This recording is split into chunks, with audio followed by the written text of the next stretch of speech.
Test running Katie the Racing Shay, getting ready for another Friday night guys.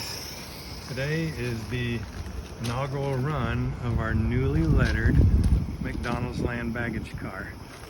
It's lettered for the name of our railway, Wasatch Back Railway. It's actually the first rolling stock we have with the proper name on it. We're all very excited.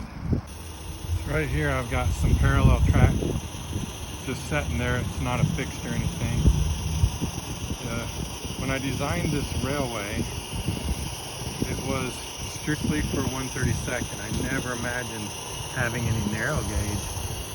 And so now I guess I'm just sort of seeing what kind of clearances I have.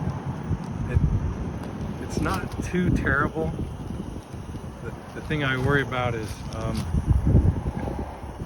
if I can just get it so that the edge, the corners aren't sticking over in case some dipshit's like leaning too close to the wall and it clips them and knocks someone's very expensive train off the track.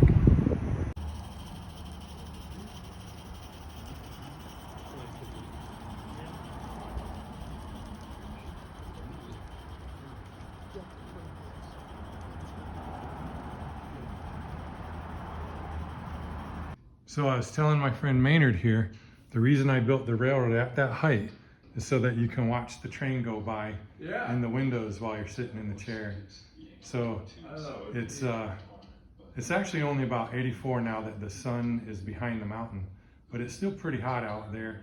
So Maynard's enjoying the air conditioning and watching the train.